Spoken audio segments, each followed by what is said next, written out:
Hello everyone, good morning. Welcome back to my channel. Today I am taking you along with me for a day in my life at university. From the quiet morning moments to little chaos in between, I thought it would be interesting you to see how my days really look like. So let's start this beautiful day together.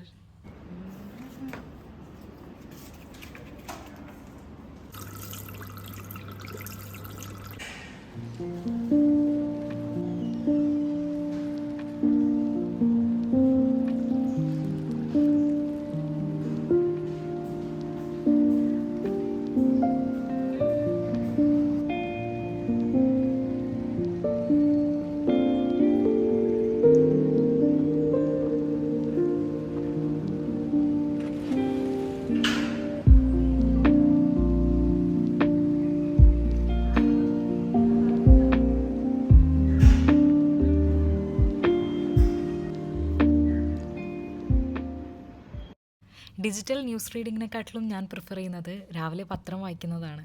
2026 start ചെയ്തപ്പോൾ തന്നെ എല്ലാ ദിവസവും ഒരു 5 minutes എങ്കിലും news റീഡിങ്ങിന് വേണ്ടിയിട്ട് spend ചെയ്യണമെന്ന് ഞാൻ തീരുമാനിച്ചിട്ടുണ്ടായിരുന്നു. അതിൻ്റെ മെയിൻ കാരണം വേറൊന്നല്ല, രാവിലെ എഴുന്നേറ്റിട്ടുള്ള സ്ക്രോളിംഗ് ടൈം എത്രയും നമുക്ക് റെഡ്യൂസ് ചെയ്യാൻ പറ്റുമോ അത്രയും അന്നത്തെ ബ്രെയിൻ ഫങ്ഷനിങ്ങിന് നല്ലതാണ്. ഈ ഒരു ഗാർഡൻ ഏരിയയിൽ വന്നിരുന്നിട്ടാണ് രാവിലെ കുറച്ച് സമയം പത്രം വായിച്ചു നോക്കുന്നത്. ഇത്രയും രാവിലെ എഴുന്നേൽക്കുന്നവർ ഇവിടെ കുറവാട്ടോ. അതുകൊണ്ട് ഒച്ചയും ബഹളവും ഒന്നുമില്ലാതെ വളരെ പീസ്ഫുള്ളായിട്ട് സൂര്യപ്രകാശമൊക്കെ കൊണ്ട് കിളികളുടെ സൗണ്ടൊക്കെ കേട്ട് ഒരു നല്ല ഡേ ബിഗിൻ ചെയ്യാം. എൻ്റെ ഹോസ്റ്റലിലെ റൂം നമ്പർ 1 ഞാൻ താമസിക്കുന്നത്. ഇവിടെ അകത്ത് പട്ടി കയറാൻ സാധ്യതയുള്ളതുകൊണ്ട് എപ്പോൾ കയറിയാലും നമ്മൾ തിരിച്ചു പോകുന്ന സമയത്ത് ഈ ഗ്രില്ലിങ്ങിന് അടയ്ക്കണം. അപ്പോൾ ഇതാണ് എൻ്റെ ഹോസ്റ്റൽ. നീളാന്നാണ് ഹോസ്റ്റലിൻ്റെ പേര്. ഇങ്ങോട്ട് ഞാനിപ്പോൾ മാറിയിട്ട് ഒരു വർഷത്തിനടുത്തൊക്കെ ആയിട്ടുണ്ടാവും. യൂണിവേഴ്സിറ്റി ഹോസ്റ്റലാണ്. ഈ ബാക്കിൽ കാണുന്ന ഈ യെല്ലോ കളർ ബിൽഡിംഗ് ഒക്കെ യൂണിവേഴ്സിറ്റി ഹോസ്റ്റലാണ്. ഇത് മറ്റൊരു ഹോസ്റ്റലാണ്, ചന്ദ്രഗിരി എന്ന് പറഞ്ഞിട്ട്. ഇവിടെയാണ് നമ്മുടെ മെസ്സൊക്കെ ഉള്ളത്. അപ്പോൾ ഇന്നിപ്പോൾ പോകുന്നത് അതിരമ്പുഴയിലേക്കാണ്. ചെറിയ ഷോപ്പിങ്ങും കാര്യങ്ങളൊക്കെ ആയിട്ട് ഞാനും എൻ്റെ ഫ്രണ്ടും കൂടിയാണ് പോകുന്നത്.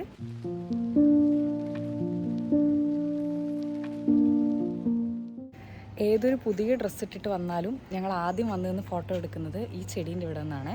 ഇതിപ്പോൾ സമ്മറായപ്പോൾ ഇതിൻ്റെ ഇലകളൊക്കെ കുറച്ച് വാടിയും കരിഞ്ഞൊക്കെ പോയിട്ടുണ്ടായിരുന്നു. അല്ലെങ്കിൽ നല്ല ബ്രൈറ്റായിട്ട് ഇങ്ങനെ ഒരു ബൊക്കേറ്റ് പോലെ നിൽക്കുന്ന ഒരു ചെടിയാണിത്.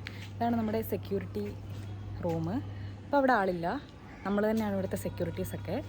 ഈ ഗേറ്റും ഞാൻ നേരത്തെ പറഞ്ഞ പോലെ ഫുൾ ടൈം നമ്മൾ അടച്ചിടണം. കാരണം പുറത്ത് പട്ടികളുടെ നല്ല ശല്യമുണ്ട്. അപ്പോൾ അവരകത്തേക്ക് കയറും, ചിലപ്പോൾ ഹോസ്റ്റലിനകത്തേക്കും കയറും, മെയിൻ ഡോറും കൂടി അടച്ചിട്ടിട്ടില്ലെങ്കിൽ.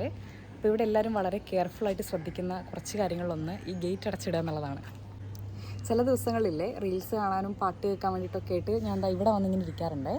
ആ സമയത്ത് ഈ പുറത്ത് കറങ്ങി നടക്കുന്ന പട്ടികളിൽ ആരെങ്കിലും ഇതിൻ്റെ ഉള്ളിൽ കയറിയിട്ടുണ്ടെങ്കിൽ എൻ്റെ കൂടെ വന്ന് ഇവിടെ ഇരിക്കാറുണ്ട്. കുറേ സമയം ഇരിക്കും. ഞാനിവിടെ നിന്ന് എണീറ്റ് പോകുന്നവരെ ഇരിക്കും. അവർക്ക് ചില സമയത്ത് നമ്മുടെ ഇമോഷൻസ് മനസ്സിലാവുന്നുണ്ട്. ഞാൻ വലിയ അനിമൽ ലവറൊന്നുമല്ല, പക്ഷേ ഇവിടെ വന്നതിന് ശേഷം ഇവിടെയുള്ള പട്ടികളെ കാണുമ്പോൾ ചില സമയത്ത് എനിക്കൊരു ഇഷ്ടമൊക്കെ തോന്നാറുണ്ട്.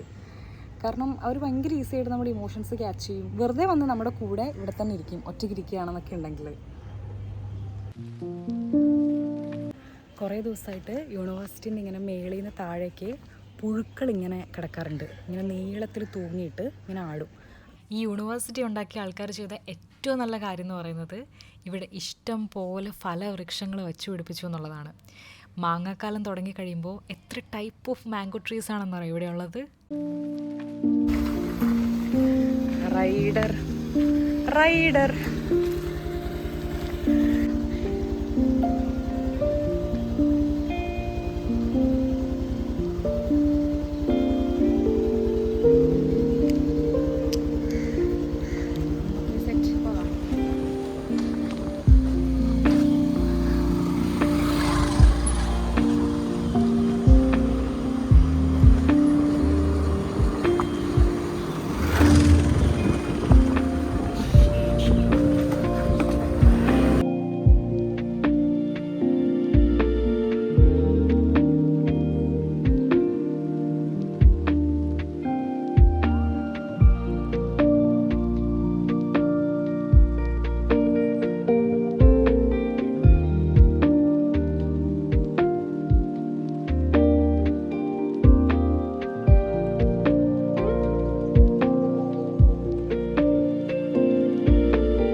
ഫോൺ കേടായിട്ട് ഒന്ന് നന്നാക്കാൻ കൊടുക്കാൻ വേണ്ടിയിട്ടാണ് അതിരമ്പുഴ വരെ വന്നത്.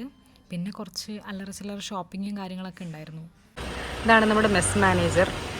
മെസ് മാനേജർ കോഴിയെ വാങ്ങാൻ വന്നിരിക്കുകയാണ്. ഉത്തരവാദിത്തമുള്ളൊരു മെസ് മാനേജറാണ്. എത്ര പേരെ തീറ്റിപ്പോറ്റണം? 500 പേരെ തീറ്റിപ്പോറ്റുന്ന മെസ് മാനേജറാണ്. സമ്മർ ടൈം നല്ല ദാഹമായതുകൊണ്ട് ഞങ്ങളൊരു ജ്യൂസൊക്കെ കുടിച്ചിട്ടാണ് തിരിച്ചു പോകുന്നത്.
ഇവിടെ തൊട്ടാണ് ഹോസ്റ്റലിലേക്കുള്ള വഴി തുടങ്ങുന്നത്.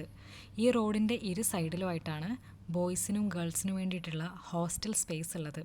ലെഫ്റ്റ് സൈഡിൽ ഗേൾസിൻ്റെയും റൈറ്റ് സൈഡിൽ ബോയ്സിൻ്റെയും.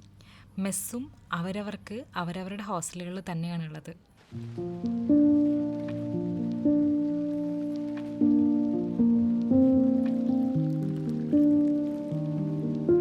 ഒരുപാട് വർഷമായിട്ടുള്ള ക്യാമ്പസ് ആയതുകൊണ്ട് ഇതുപോലെ ഇവിടുന്ന് പഠിച്ചിട്ട് പോയ കുറേ കലാകാരന്മാരുടെ അവശേഷിപ്പുകളൊക്കെ ഇവിടെയുണ്ട്. ക്യാമ്പസിൻ്റെ ഏറ്റവും നല്ലൊരു കാര്യം എന്ന് പറയുന്നത് എല്ലാ മേജർ സ്പോർട്സിലും ഇതുപോലെയുള്ള ചെയർസ് വെച്ചിട്ടുണ്ട്. അതുകൊണ്ട് നമുക്ക് വളരെ പീസ്ഫുള്ളായിട്ട് പോയിരിക്കാനും നമ്മുടെ ടൈം സ്പെൻഡ് ചെയ്യാനൊക്കെ പറ്റും. ഇപ്പം ഞങ്ങൾ പോകുന്നത് നമ്മുടെ ഹോസ്റ്റലിന് ബാക്കിലുള്ളൊരു കടയിലേക്കാണ് ബിസ്ക്കറ്റൊക്കെ വാങ്ങിക്കാൻ വേണ്ടിയിട്ട്. അപ്പോൾ രാത്രിയാണെങ്കിലും പകലാണെങ്കിലും ഒക്കെ ഞങ്ങൾക്ക് എന്തെങ്കിലും അത്യാവശ്യമായിട്ടുള്ള കാര്യങ്ങളൊക്കെ വേണമെന്നുണ്ടെങ്കിൽ പെട്ടെന്ന് ഓടി ചെല്ലുന്നത് ഈ ഒരു ഷോപ്പിലേക്കാണ്. ചില സമയത്ത് വഴി തെറ്റിയിട്ട് സ്വിഗ്ഗിക്കാരൊക്കെ വന്ന് നിൽക്കുന്നത് ഈ ഗേറ്റിൻ്റെ ഇവിടെയാണേ. ആ സമയത്ത് നമ്മൾ അവരെ റീഡയറക്റ്റ് ചെയ്തിട്ട് ഹോസ്റ്റലിന് മുമ്പിലേക്ക് തന്നെ കൊണ്ടുവരും. അപ്പോൾ PhD-കാരുടെ ഹോസ്റ്റലാണ് ഇതിൻ്റെ ഓപ്പോസിറ്റ് സൈഡിലുള്ളത്. ഈ വഴി നേരെ താഴേക്ക് ഇറങ്ങിയിട്ടുണ്ടെങ്കിൽ നമുക്ക് നമ്മുടെ ക്യാമ്പസിൻ്റെ തന്നെ സ്പോർട്സ് ഗ്രൗണ്ടിലേക്കൊക്കെ എത്താൻ പറ്റും. ബേബി ചേട്ടൻ്റെ കടയിൽ ചെരുപ്പ് അഴിച്ചിട്ടിട്ടാണ് ഞങ്ങളെല്ലാവരും കയറാറുള്ളത്. ഇതാണ് നമ്മുടെ ലുലു മോളും ഷോപ്പിംഗ് ഫെസ്റ്റിവലും ഒക്കെ. ഇവിടെ എന്തൊക്കെയാണുള്ളത് അതൊക്കെയാണ് നമുക്കുള്ള സ്നാക്സ്.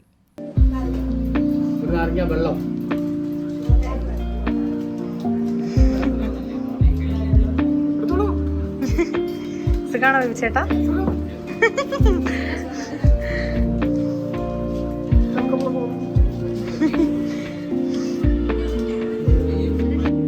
വൈകുന്നേര സമയം വരുവാണെങ്കിൽ നമുക്കൊരു നല്ല സൺസെറ്റ് ഈ ഒരു സ്പോട്ടിൽ നിന്ന് കാണാൻ പറ്റും. 2024 ജൂലൈ മുതൽ ഞങ്ങളും ഈ ഒരു ക്യാമ്പസിൻ്റെ ഭാഗമാണ് കേട്ടോ.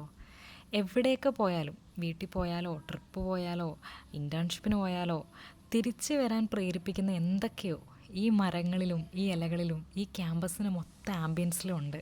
ഇവിടുത്തെ കാറ്റിൻ്റെയും തണലിൻ്റെയൊക്കെ വില നന്നായിട്ട് മനസ്സിലാവണമെന്നുണ്ടെങ്കിൽ ജസ്റ്റ് ഇവിടുന്ന് 1 hour ട്രാവൽ ചെയ്താൽ നമുക്ക് കൊച്ചി വരെയൊക്കെ എത്താൻ പറ്റും. ആ ഡിസ്റ്റൻസിൽ നിന്ന് തിരിച്ചിങ്ങോട്ട് വന്നു കഴിയുമ്പോൾ തന്നെ നമുക്കത് മനസ്സിലാവും. എൻ്റെ സ്പേസ് കുറച്ച് മെസ്ഡപ്പായിട്ട് കിടക്കുമായിരുന്നു.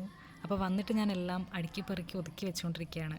ഈ ജനലിൻ്റെ അവിടെ ഞാൻ ചാരി വെച്ചിരിക്കുന്നതൊക്കെ ഞാനിപ്പോൾ വായിച്ചുകൊണ്ടിരിക്കുന്നതും പിന്നെ കുറച്ചെൻ്റെ കളക്ഷൻസിലുള്ള ബുക്കുകളൊക്കെ ആട്ടോ. റൂമിലുള്ളവർ പറയും അർച്ചനാസ് ലൈബ്രറി ഗാലറി എന്നൊക്കെ. അപ്പോൾ ഇവിടെ വന്നിട്ട് എല്ലാവരും ബുക്ക് എടുക്കാറുണ്ട്. ഞാൻ കുറേ ബുക്ക്സ് അവരുടെ അടുത്ത് വാങ്ങിക്കാറുമുണ്ട്. ഇതാണ് എൻ്റെ ബെഡ്. വളരെ ലിമിറ്റഡ് ആയിട്ടുള്ള സൗകര്യങ്ങൾ മാത്രമാണ് ഇവിടെ ഉള്ളൂ. പക്ഷേ എന്നെ സംബന്ധിച്ചിട്ട് ഇതൊക്കെ അൾട്രാ ലക്ഷറിയാണ്.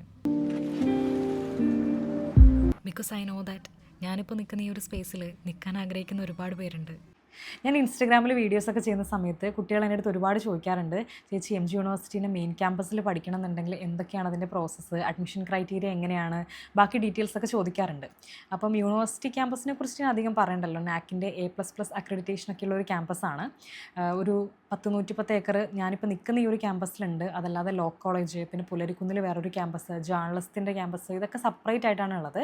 എല്ലാം ഈ പറയുന്ന ഒരു അതിരമ്പുഴ ഏറ്റുമാനൂർ പരിധിൻ്റെ ഉള്ളിൽ തന്നെയാണ് ക്യാമ്പസിൻ്റെ പല ലൊക്കേഷൻസും ഉള്ളത്. അപ്പോൾ ഈ ക്യാമ്പസിൽ അഡ്മിഷൻ എടുക്കാനായിട്ട് നമുക്ക് ഫസ്റ്റ് CAT എന്ന് പറയുന്ന ഒരു common admission test entrance exam നിങ്ങൾ ക്ലിയർ ചെയ്യേണ്ടതായിട്ടുണ്ട്. അപ്പോൾ അത് ഓരോ ഡിപ്പാർട്ട്മെൻറ്റുകളുമാണ് അവർക്ക് എത്ര സീറ്റ് ഉണ്ടാവും എന്നുള്ളത് അലോട്ട് ചെയ്യുന്നത്. എൻ്റെ ഡിപ്പാർട്ട്മെൻറ്റിൽ ഇപ്പോൾ 30 സീറ്റാണ് നിങ്ങൾക്ക് വെബ്സൈറ്റിൽ കാണാനായിട്ട് പറ്റുക. അതായത് ഒരു ബാച്ചിലേക്ക് എടുക്കുന്നത് 30 സ്റ്റുഡൻസിനെയാണ്. പക്ഷേ വേറെ ഡിപ്പാർട്ട്മെൻറ്റുകളിൽ 60 കുട്ടികൾ എടുക്കുന്നതുണ്ട്, അതിൽ കൂടുതൽ എടുക്കുന്നതുണ്ട്. അങ്ങനെ അതൊക്കെ കോഴ്സിനെ ആ ഡിപ്പാർട്ട്മെൻറ്റിനെ ബേസ് ചെയ്തിട്ടുള്ളതായിരിക്കും. അപ്പോൾ ഈ CAT എൻട്രൻസ് എക്സാം എപ്പോഴാണ് നടത്തുന്നതെന്ന് ചോദിച്ചിട്ടുണ്ടെങ്കിൽ ഏകദേശം ഈ പറയുന്ന ഒരു മാർച്ച് ഏപ്രിൽ മെയ് സമയങ്ങളിലൊക്കെ ആയിരിക്കും. അതായത് ജൂൺ ജൂലൈ സമയമൊക്കെ ആകുമ്പോഴത്തേക്കും അഡ്മിഷൻ്റെ സമയമായിരിക്കും. അപ്പോഴത്തേക്കും നിങ്ങൾക്ക് ഈ എൻട്രൻസ് എക്സാമിൻ്റെ റിസൾട്ടൊക്കെ വന്നിട്ടുണ്ടാവും. അപ്പോൾ കേരളത്തിൽ എനിക്ക് തോന്നുന്നു ഒരു 3 സെൻറ്റർ ഇട്ടിട്ടാണ് ഈ ഒരു എക്സാം നടക്കുന്നത്. എറണാകുളത്ത് തൃക്കാക്കര BMC കോളേജിൽ വെച്ചിട്ടായിരുന്നു 2 വർഷം മുമ്പ് ഞാൻ ഈ ഒരു എൻട്രൻസ് എക്സാം അറ്റൻഡ് ചെയ്യുന്ന സമയത്ത് എനിക്ക് സെൻറ്റർ കിട്ടിയിട്ടുണ്ടായിരുന്നത്. 1500 റുപ്പീസ് എന്തോ ആയിരുന്നു ഈ ഒരു എക്സാമിന് വേണ്ടിയിട്ട് രജിസ്റ്റർ ചെയ്യാൻ വേണ്ടിയിട്ട് എനിക്ക് ആയിട്ടുണ്ടായിരുന്നത്.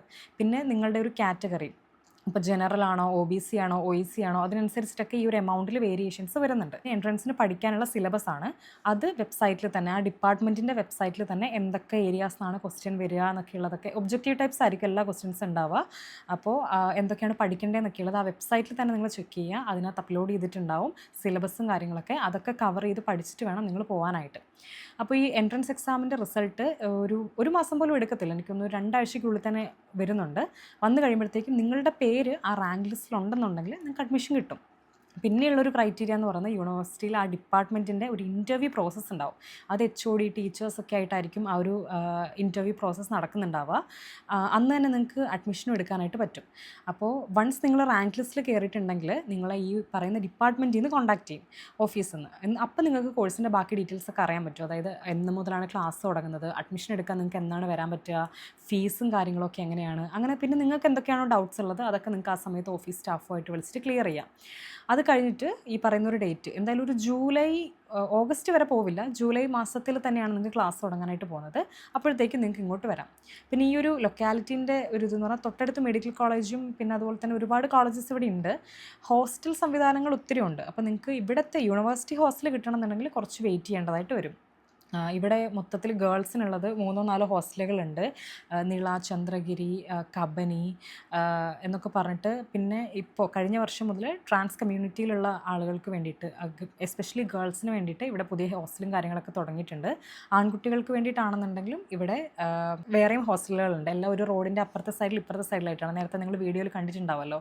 അതുപോലെ തന്നെ PhD-കാർക്ക് ഹോസ്റ്റലുണ്ട്. അപ്പോൾ ഇത്രയും കുട്ടികളെ അറേഞ്ച് ചെയ്യേണ്ടത് കൊണ്ട് കുറച്ച് പ്രൊസീജിയർ എടുക്കുന്നുണ്ട്. പിന്നെ നമ്മുടെ ബാച്ച് പഠിച്ചിറങ്ങിയവരും പോയിട്ടുണ്ടെങ്കിലേ നമുക്ക് ഹോസ്റ്റൽ കിട്ടുള്ളൂ.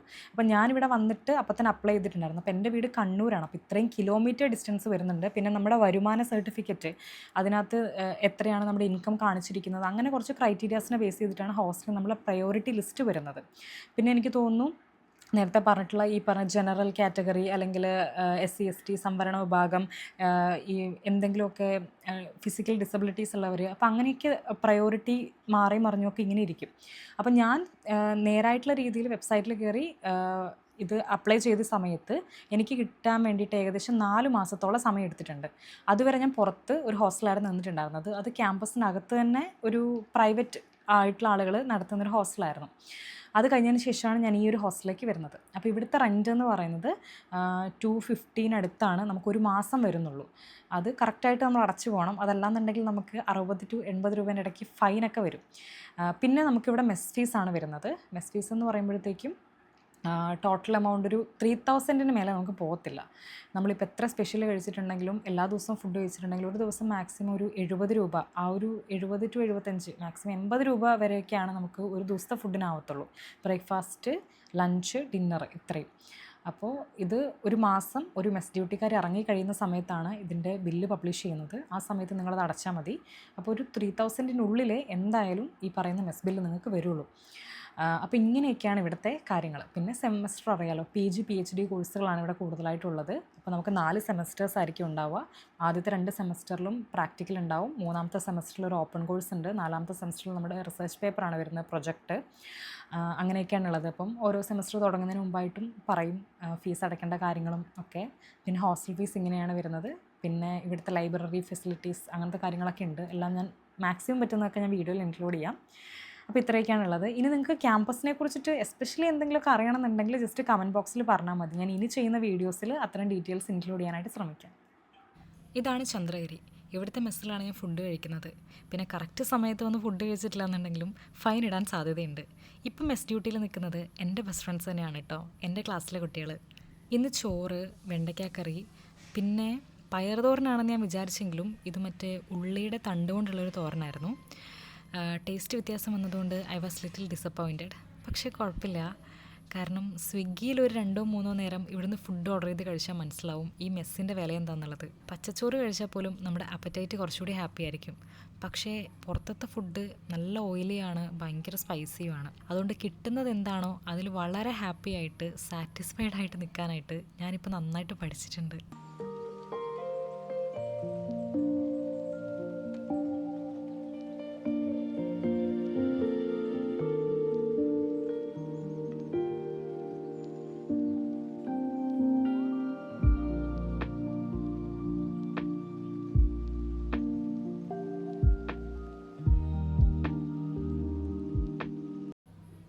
ഒരിക്കലും വാടാത്ത ഈ ഒരു മൂസാണ്ട ചെടിയാണ് എൻ്റെ ജനൽ തുറന്നാൽ ആദ്യം തന്നെ കാണുന്നത്. വൈകുന്നേരം പള്ളിയിൽ പോകാനുള്ള കുറച്ച് തയ്യാറെടുപ്പുകളിലൊക്കെയാണ്. ഹായ്, ആരാ എനിക്കിവിടെ കൂട്ടിരിക്കാറുള്ള ചില ദിവസങ്ങളിൽ?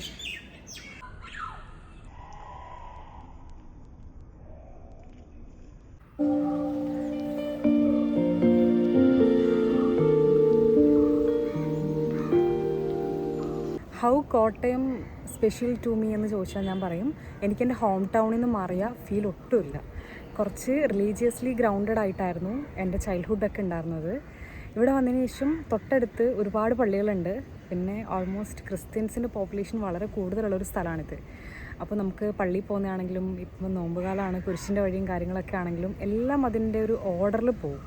നമ്മൾ പള്ളിയിൽ പോകുന്നതുകൊണ്ട് നമ്മൾ എല്ലാ കാര്യങ്ങളും അപ്ഡേറ്റഡ് ആയിരിക്കും. ഇപ്പം കാത്തലിക്സ് ചേർച്ച് തന്നെ അടുത്തില്ലാത്ത സ്ഥലങ്ങളാണെന്നുണ്ടെങ്കിൽ നമ്മൾ കുറച്ചെങ്കിലും ഒന്ന് ഡിസ്കണക്റ്റഡ് ആവാൻ സാധ്യത ഉണ്ടായേനെ.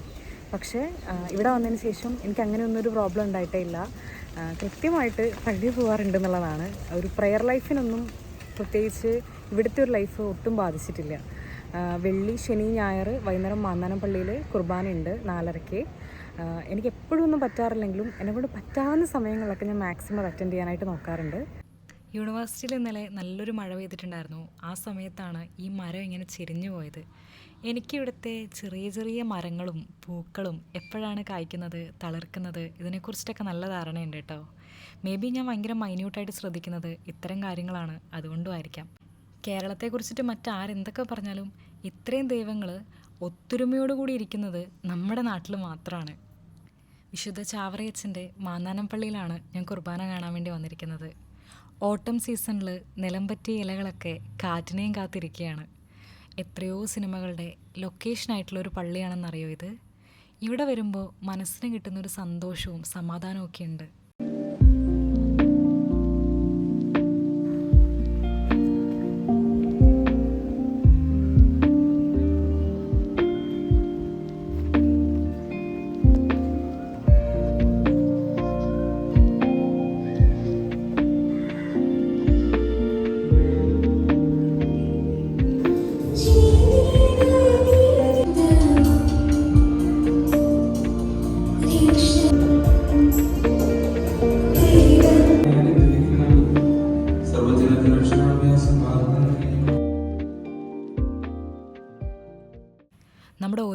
എല്ലാവരുടെയും ജീവിതത്തിൽ ആത്മീയത വളരെ ഇമ്പോർട്ടൻ്റ് ആയിട്ടുള്ളൊരു കാര്യമാണെന്നുള്ളത് ഞാൻ പലപ്പോഴും പറയാനുള്ള ഒരു കാര്യമാണ്.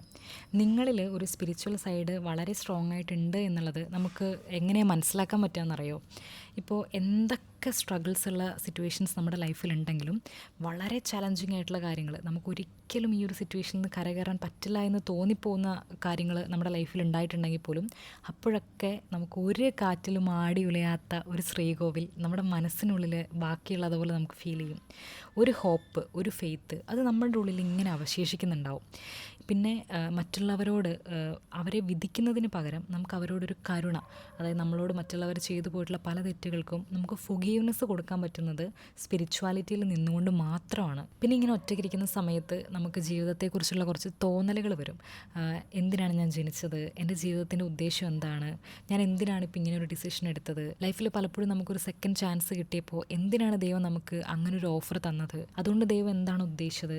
അങ്ങനെയുള്ള പല ചോദ്യങ്ങളും നമ്മുടെ മനസ്സിലേക്ക് വരും. പിന്നെ ഒരു പ്രതിഫലവും പ്രതീക്ഷിക്കാതെ മറ്റുള്ളവരെ സഹായിക്കാനായിട്ട് നമുക്ക് പറ്റും. ദൈവം ഒരിക്കലും നമ്മളെ സഹായിക്കുകയോ അല്ലെങ്കിൽ നമ്മളെ സ്നേഹിക്കുകയോ ചെയ്യുന്ന സമയത്ത് ഒന്നും തിരിച്ചു പ്രതീക്ഷിക്കുന്നില്ല. അതുപോലെ തന്നെ മറ്റുള്ളവരുടെ അടുത്തുനിന്ന് ഒന്നും തിരിച്ചു പ്രതീക്ഷിക്കാതെ നമുക്ക് അവരെ സ്നേഹിക്കാനും സഹായിക്കാനും ഒക്കെ ആയിട്ട് പറ്റും. പിന്നെ വിട്ടുവീഴ്ച മനോഭാവമാണ്. പോട്ടെ, നമുക്ക് കുറച്ച് നഷ്ടം ഉണ്ടാകുന്ന ഒരു കാര്യമാണെങ്കിലും കുഴപ്പമില്ല, നമുക്കറിയാം അതാണ് ശരിയെന്നുണ്ടെങ്കിൽ അങ്ങനെ ഒരു തീരുമാനം എടുക്കാനായിട്ട് ഈ സ്പിരിച്വാലിറ്റി നമ്മളെ ഹെൽപ്പ് ചെയ്യും. അതുപോലെ തൃപ്തി കണ്ടെത്തലാണ്.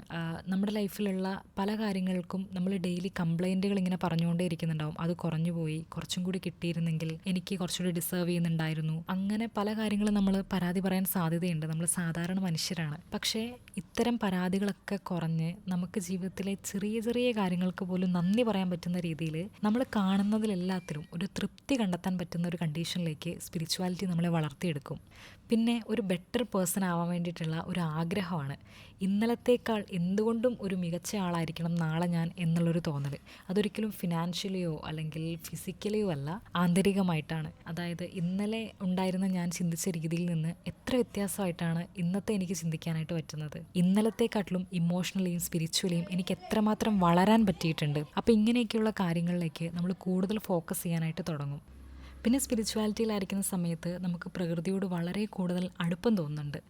ഒരു പച്ചപ്പുല്ലിലിരിക്കുന്ന സമയത്തോ ഒരു സൂര്യാസ്തമയം കാണുന്ന സമയത്തോ ഒക്കെ ആ പ്രകൃതിയിലുണ്ടാവുന്ന ഒരു മാറ്റം നമ്മുടെ ഉള്ളിലും കൂടി നടക്കുന്ന എന്തോ ഒരു മാറ്റമായിട്ടാണ് നമുക്ക് ഫീൽ ചെയ്യുന്നത്. വളരെ സന്തോഷമുള്ളൊരവസ്ഥയായിരിക്കും പ്രകൃതിയുമായിട്ട് ചേർന്നിരിക്കുന്ന സമയത്ത് നമുക്ക് കിട്ടുന്നത്. സോ നിങ്ങളിൽ ആരെങ്കിലും മെൻ്റൽ ഹെൽത്ത് നന്നായിട്ട് ഫോക്കസ് ചെയ്യുന്നവരാണെന്നുണ്ടെങ്കിൽ തീർച്ചയായിട്ടും സ്പിരിച്വാലിറ്റി എന്താണെന്ന് അറിയാനെങ്കിലും ഒന്ന് ശ്രമിക്കുന്നത് വളരെ നല്ലതായിരിക്കും. ഇന്നിപ്പോൾ കുർബാനയൊക്കെ കഴിഞ്ഞ് ഞാൻ തിരിച്ച് ക്യാമ്പസിലേക്ക് പോവുകയാണ്.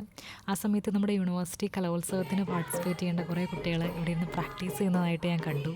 വളരെ ഹാർഡ് വർക്കിംഗ് ആയിട്ടാണ് അവർ ഓരോ ചെറിയ മൈന്യൂട്ടായിട്ടുള്ള മിസ്റ്റേക്സ് പോലും വരാതെ അവരുടെ പെർഫോമൻസ് അത്രയും ബെറ്റർ ആവണം എന്നുള്ള രീതിയിലാണ് അവർ പ്രാക്ടീസ് ചെയ്തുകൊണ്ടിരിക്കുന്നത്.